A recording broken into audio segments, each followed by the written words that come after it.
Avis vascular centre మన దేశంలోనే the best varicose vein hospital. నమస్కారం అమ్మా. నమస్తే అమ్మా. అమ్మ, ప్రతిరోజు ఇంట్లో దీపారాధన చేసే వాళ్ళు ఉంటారమ్మా, ప్రత్యేకించి ఆడవాళ్ళే చేసే వాళ్ళు కొంతమంది ఉంటారమ్మా. అలాంటి వాళ్ళు ప్రతిరోజు తలస్నానం చేసే దీపారాధన చేయాలమ్మా? మీరు అన్నదే కొద్దిగా సటిల్గా చెప్పారు, కానీ సరిగ్గా చెప్పాలంటే మగవాళ్లే దీపారాధన చేయాలి. ఎందుకంటే ఆడవాళ్ళు చెయ్యకూడదు కాదు, మళ్ళీ జాగ్రత్త. వెంటనే మనం దాంట్లో నుంచి కోడిగుడ్డు కేకలు పీకగలిగినటువంటి నేత్రులు ఉన్నారు కొంతమంది, అట్లా మాట్లాడతారు. అందువల్ల మగవాళ్ళు చెయ్యాలి అంటే ఆడవాళ్ళు చెయ్యకూడదని కాదు, వాళ్ళు చేయలేని సమయాల్లో వీళ్ళు చేస్తారు. ఎందుకంటే శ్రమ విభజన చక్కగా జరిగినటువంటి సందర్భంలో ఒకళ్ళు ఒక పని చేస్తే ఒకళ్ళు ఒక పని చేయడం అన్నది అలా ఏర్పాటు చేసుకునేది. మగవాళ్ళని వంట చేయమనంటే ఆడవాళ్ళు పూజ చేస్తారు, ఏముందానికి, ఎవరు చేస్తే. అవునమ్మా.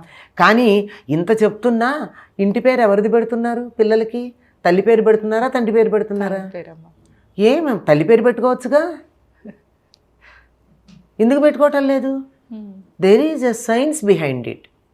అందువల్ల ఆ మగవాళ్ళు చేసినటువంటి పూజ కుటుంబానికి అంతా వర్తిస్తుంది, ఆడవాళ్ళు చేసినట్టయితే వాళ్ళకే వర్తిస్తుంది దాని ఫలితం. అందువల్ల అందరికీ కావాలి అంటే వీళ్ళు ప్రత్యేకంగా దానికోసం అందరి పేర్లు చెప్పి సంకల్పంలో చేర్చుకోవాల్సి ఉంటుంది, లేకపోతే పద్ధతి అది. అలా చేసేటప్పుడు కొన్ని సందర్భాల్లో మగవాళ్ళు చేయడానికి వీలు కాదు. కొంతమంది ఇష్టపడని వాళ్ళు కూడా ఉన్నారు, మా అదృష్టవశాత్తు దురదృష్టవశాత్తునో. అట్లాంటప్పుడు పూజ దీపం పెట్టడం మానలేం కదా, వాళ్ళు లేరని ఆడవాళ్ళు చేస్తారు. వాళ్ళు చెయ్యొద్దని చెప్పలేదు కదా, చెయ్యొచ్చు. అయితే మీరు అడిగిన ప్రశ్న ఏమిటంటే ఆడవాళ్ళు తలస్నానం చెయ్యాలా ప్రతిరోజు? అస్సలు చెయ్యకూడదు అని శాస్త్రం చెప్తోంది. పునిస్త్రీలైనటువంటి స్త్రీలు ప్రతిరోజు తలస్నానం చెయ్యరాదు, నిషేధం, కూడదు అన్నారు. పైగా అసలు వీడు మామూలుగా తలస్నానమే చేయకూడదు, తలకి నూనె పెట్టుకుని అభ్యంగన స్నానం చెయ్యాలి తప్ప ఊరికే నెత్తి నీళ్లు పోసుకోకూడదు.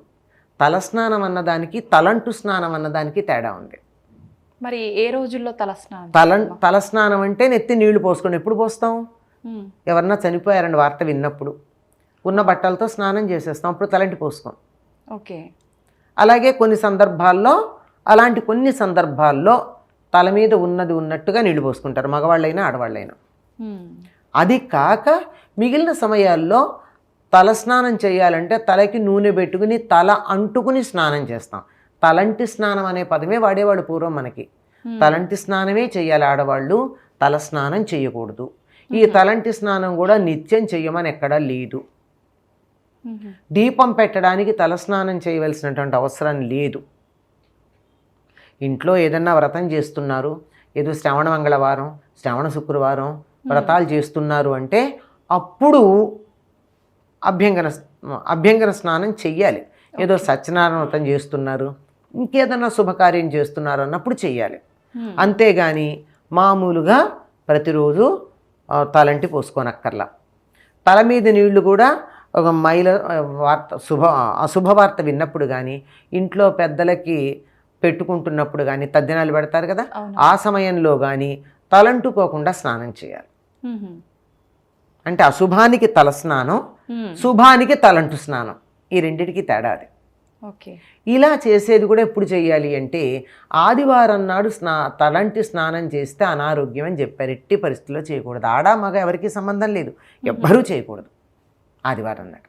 కానీ ఇప్పుడు ప్రస్తుత రోజుల్లో అయితే పిల్లలకు స్కూళ్ళు ఉండవని ఇంట్లో ఉంటామని చెప్పి ప్రత్యేకించి ఆ రోజే అంతేనమ్మా. ఇంకోటి అంతే కదా, ఆదివారం నాడు చాలా సూర్యుడికి ప్రీతిపాత్రం, ఆరోగ్యం భాస్కరాది ఇచ్చేతని ఆరోగ్యం కావలసిన వాళ్ళు ఆదివారం నాడు నియమాలు పాటిస్తే మిగిలిన 6 రోజులు ఎట్లా ఉన్నా ఆరోగ్యం బాగుంటుంది.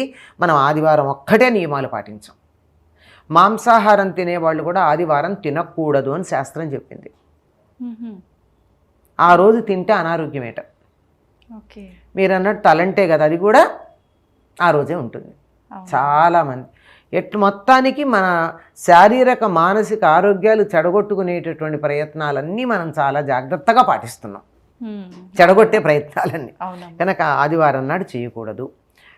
దీనికి పనికొచ్చేటటువంటి రోజులు ఏమిటంటే బుధవారం, శనివారం, సోమవారం, ఇవి తలంటు పోసుకోవడానికి పనికొచ్చే రోజులు.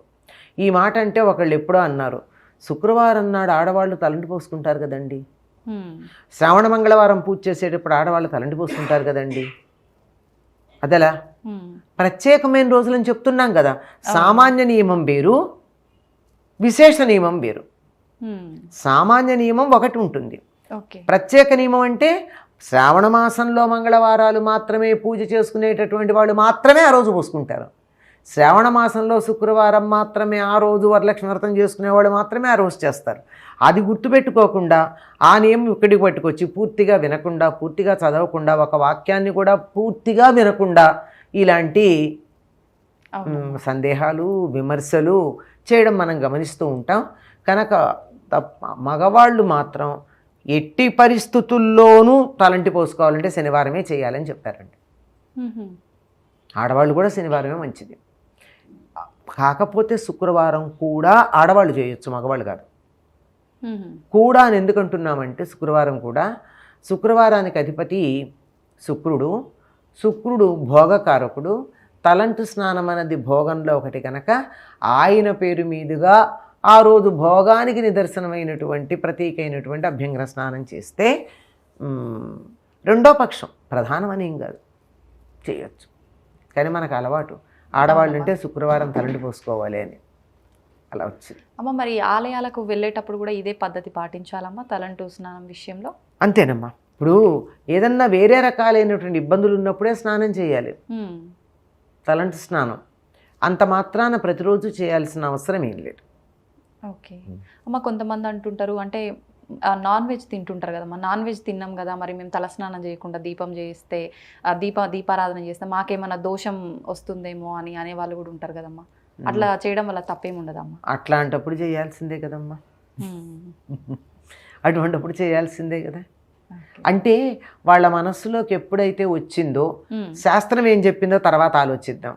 మేము నాన్ వెజ్ తిన్నాం కదా, తలస్నానం చెయ్యండి, మేము దీపం ఎట్లా పెడతామంటే నాన్ వెజ్ తినడం అనేది సరైంది కాదు అనే సంగతి వాళ్ళ మనసుకు తెలుస్తోందిగా.